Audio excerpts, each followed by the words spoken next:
What's the old song? You don't tug on Superman's cape, you don't spit into the wind, you don't pull the mask off the old Lone Ranger, and you don't mess around with Trump in a Republican primary. And that's what Thomas Massie has done. Ed Gallrein will win the Republican primary against Thomas Massie. I would have come out sooner, but I had to call my opponent and concede, and it took a while to find Ed Gallrein in Tel Aviv. And for all of y'all that's saying that MAGA's dead, listen, the people don't want you idiots. I want you to go to patriotmobile.com/Tatum and make the switch today. Now here's why. Patriot Mobile is not just another cell phone company. They're America's only Christian conservative wireless provider. And in times where your money is either supporting the values that you believe in or working against you, this matters. And I know some of y'all are thinking, man, I don't want to deal with switching. Don't worry about that. They use the same towers as the major carriers, which means that you're getting the same, if not better coverage. So you're covered no matter where you are. I travel all the time. I'm in different cities, different states, and the service is still solid. But here's the part that really stood out to me. A portion of your bill goes towards causes that actually matter to you. We're talking about supporting the First and Second Amendment, protecting life, and standing with our veterans and first responders. They're not just talking about values, they're putting their money behind it. Switching is easy. You can keep your number, keep your phone, or you can upgrade if you want. They've got plans for every budget, and you can do it all from your home in just a few minutes. So here's what I need you to do. Go to patriotmobile.com/Tatum or call 972-PATRIOT. Use code Tatum and get a free month of service. Join Patriot Mobile and make every call count for something. Thomas Massie, sorry self. This is what he get, man. And for all of y'all that's saying that MAGA's dead, like 95% of all the MAGA Donald Trump-backed candidates won the primary. Stop saying that stupid stuff. It's a bunch of idiots who hate Jews, and they use their Jew hate to just hate everything, including President Trump. Listen, the people don't want you idiots. You got clicks and subscribes and likes and views from radicalized people and bots. I go around the country and I talk to students everywhere, and I ask them, what do you think about this side versus this side? Nobody's on the side of Tucker Carlson and them. None of them. I was in a crowd with like 200 people. One person raised their hand and said they agreed with Tucker Carlson. One person. Most people are not agreeing with that crazy stuff y'all talking about. It's okay to say, I don't like what the Israeli government is doing. I don't agree with the war. That's fine to say that. But they got to go full retarded by saying, oh, they run America. They run all the media. They're the reason why pornography exists. The Jews are stealing money. There are agents on there. They run there. The Jews this, the Jews that. We only go to war because of Jews. The Jews killing babies. And then the Jew. Can y'all stop with that, man? If you just criticize Jewish people, because everybody deserves criticism to some degree. You don't like Bishop Netanyahu, fine. People don't like Joe Biden. People don't like Trump, fine.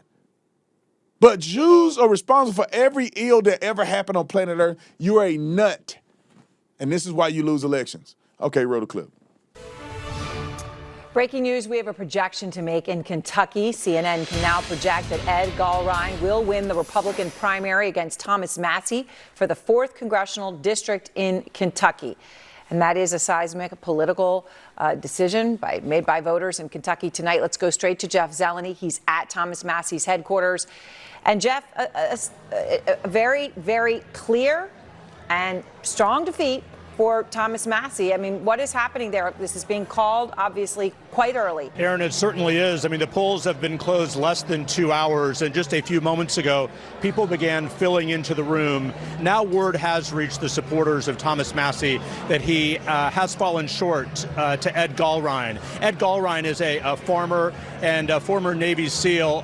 He was a bit player in this race in many respects. President Trump made this a one-on-one contest between him and Congressman Thomas Massie, and the overwhelming amount of spending and money in this race was something that the likes of which no House primary has ever seen. So there's no question that Thomas Massie, who rose through the Tea Party era starting back in 2014, found himself in a very different Republican Party.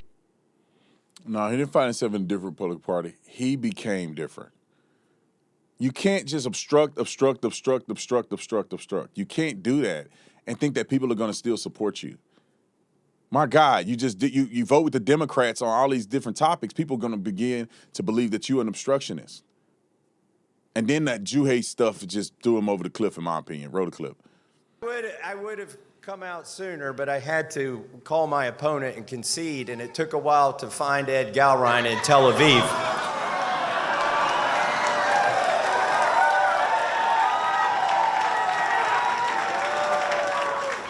I did get the call through, though. I have called and conceded the race. We've been honorable the whole time, and we're going to stay that way. What Tel Aviv got to do with it? The people in Kentucky didn't want you there because of your decision making in the federal stage, in the U.S. Congress. They don't want you there. You are that little wench. What's her name? That quit a long time ago. I don't know. I like her husband. I like her fiance, man. So I'm gonna stop calling her crazy names. But they quit. Trump is running us out of place. No, you weren't gonna win re-election because you guys fell off a cliff. All right, let's hear what our boy Scott Jennings had to say about it. I think he had a lot of great things to say that make a lot of sense. Roll it. Thomas Massie tonight in his concession speech said something despicable, anti-Semitic, nasty, gutter politics, right at the end. What a way to go out. He said, I would have called Ed Galrein, but I had to find him in Tel Aviv. There was an undercurrent of anti-Semitism in this race on the Massie side. There's been an undercurrent of it in his career, unfortunately, and it really came out in an ugly way tonight. And I think it needs to be stated, acknowledged, and condemned because it was pretty despicable. Next. So, Massie is another casualty of the retribution tour. But I think people need to understand that the reason why Donald Trump went after him was because he was not subservient to him on the Epstein files. And that is a problem because America will remember who protected predators. Time out. All right, listen to what Scott Jennings says here. Listen, pay attention, because they're going to talk over each other, but I want you to listen to what he says. She said the reason why Thomas Massie lost this thing because of the Epstein file stuff. Okay? Listen how stupid she sound after Scott Jennings replies. Roll it. Can we just do a little bit of fact-checking on the Epstein issue? Did every member of the House Republican Conference, except for one, vote to release the Epstein files, yes or no? Because there was a discharge petition where they had to. The answer is yes. Did Donald Trump sign it into law, yes or no? Because he knew that he was going to lose the discharge petition. So just for the be record, honest about that, the Republicans voted to release it. Donald Trump signed because it. There was a discharge petition. They were forced to put it on the floor, Scott. They weren't, come on. If they were open to doing it, then they would not have had to go through a discharge petition. I know you're trying to rearrange. No, I'm not telling you the facts. But the Mike facts are Johnson said the it was unfortunate when it and happened. Trump signed it. Scott, the White House brought in Lauren Boebert to the Situation Room and put all sorts of pressure on her to not vote for the discharge petition. And now Trump is going against Lauren Boebert. I mean, this Epstein thing is something that he has seen as a litmus test. And so, I mean, you can argue whatever you want. My point is, every Republican voted for. Are you saying every Republican will now be primary? Why did they need a discharge petition to do it? You know that they voted for it because there were a few Republicans, including Lauren Boebert, Marjorie Taylor Greene, Massie, who had the cojones, the courage to go against Trump. And they had the courage in the last 2 years. He never cared about this until Trump took office. So no, but listen, let's be very clear about the timing here. The people who voted for Donald Trump cared about this. That's right. Part of the MAGA agenda, part of the what happened during the election is that people cared about the Epstein files. You raised a good question about the people who voted for Trump. As a voter in this district, let me stand up for my people. These people voted for Donald Trump. They also voted for Massie on the expectation that he would help Donald Trump enact his agenda.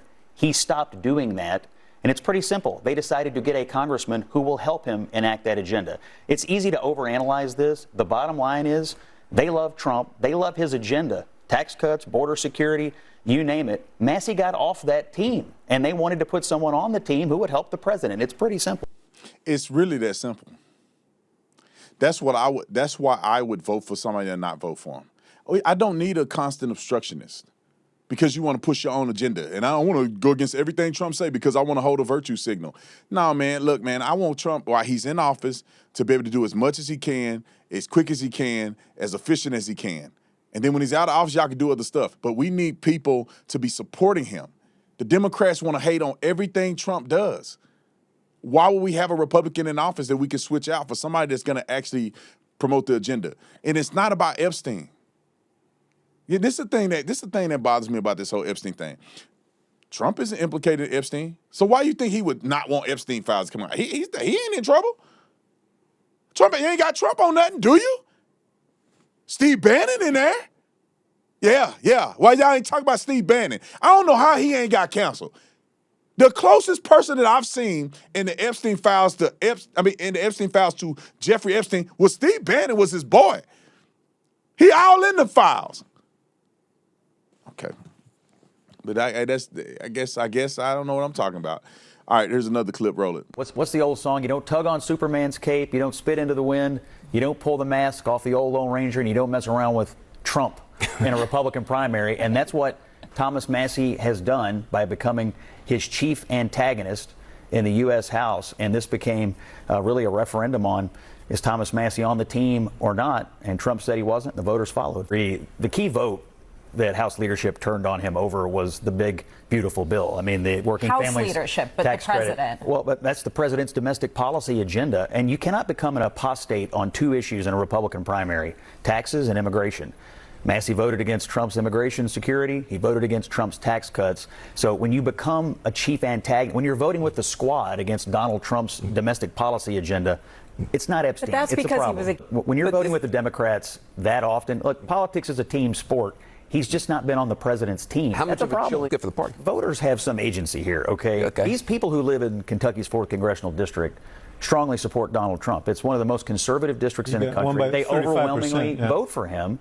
And if they perceive that their Republican congressman, who they also voted for, is voting with the Democrats against the agenda of the president that they overwhelmingly supported, they take notice of it. That's what happens. And see, but when these cowards lose, they blame Jews. That should be a slogan. When you lose, you blame a Jew. Like, they're diverting from the topic that's at hand. An obstructionist, an anti-Trump person, when people voted for Trump, they're going to not vote for you. That's like if I was doing something and I said, I don't support Trump anymore. And then I wonder why people quit following me. Because they like Trump more than they like me, to be quite honest. The people that will unfollow me. And I started out saying, I support Trump. So I would have to do a 180 in order for me not to support Trump. Therefore, the 180, the people that follow me, they think we on the same page, and they realize we not. And then that's when they unfollow you. That's when they're not going to vote for you. You cannot think that you are more powerful than Donald Trump when you rode on his coattail in many cases to get to where you are, and then you turn on him and you wonder why people don't support you anymore. If you never supported Trump, then the people that follow you, that vote for you, they'll vote for people that never supported Trump. But, bro, you can't just change up like that. Now, this is his concession speech, just a couple clips from his concession. Roll it. So our job, and I'm not going to make any announcements tonight. I'm going to go back, have me a medical margarita. I'll hang out and party with you all. You know I don't drink recreationally. I have medical margaritas. I even have a medical margarita card. But what happened today, what happened tonight was God's will.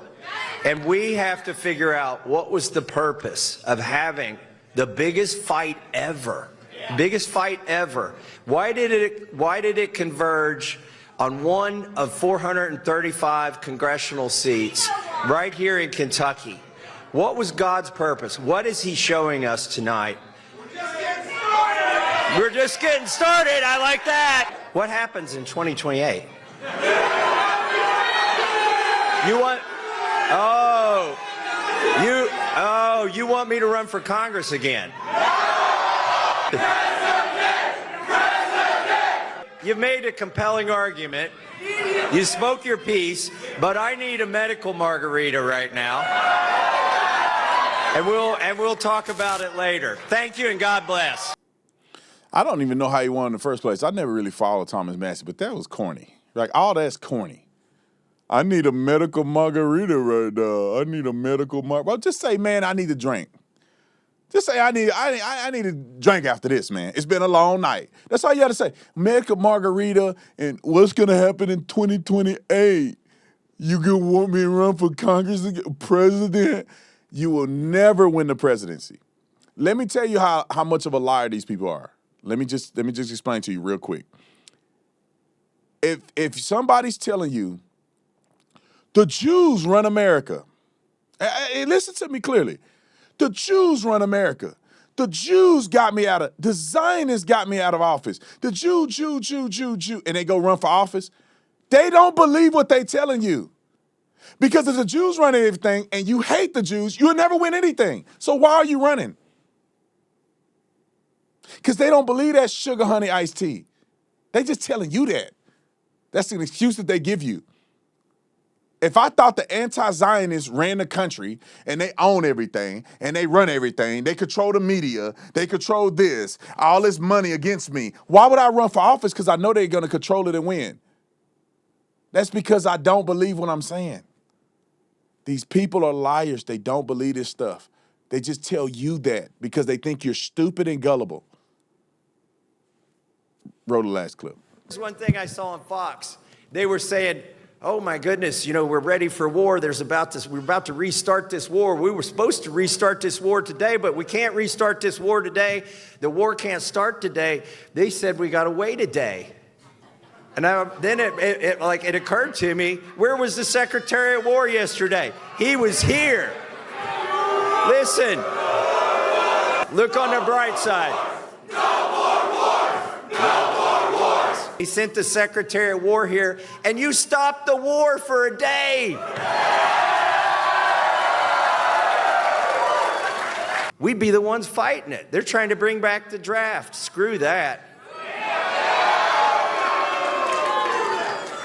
We're not going to fight some other country's wars, are we? No. What else do we stand for? We don't want to send our money overseas. Okay, I'll go for that. I've got a bill to do that. I've also got a bill to end the Department of Education. All right, I can't even listen to so corny. I can't even listen to him. No more wars. God, that bothers me, man. Listen, I think every rational person says no more unnecessary wars. But put your freaking thinking cap on. You cannot be an isolationist. You let them go wild, they go buck wild over there in the Middle East. It's gonna matriculate over here to the United States of America. Then we're gonna end up in a war on our turf. I don't know how people don't understand that. Look at what's happening in Europe. If you think the crap isn't blowing in the wind in our direction, what are you thinking? Do you think that Islam and the Muslim nation, they just want to get along? No, they don't. They want to take over Israel. They want to take over the Muslims are going to take over Europe. And once they do all that, you think they're going to say, nah, we don't need to go to America. We're going to let them do their thing. We're not going to do nothing to America. We want America to do their thing and be happy. We just want to take over these places and we're going to stop. That's not going to happen, you foolish people. They're coming for us next. Economically, through terrorism, through immigration. They're trying to do Sharia law cities. Mamdani is taking over New York. Do you not see the writing on the wall? And these suicidal, crazy nut jobs will have a nuclear weapon, and you think that's just okay? No more wars, okay? They don't feel that way.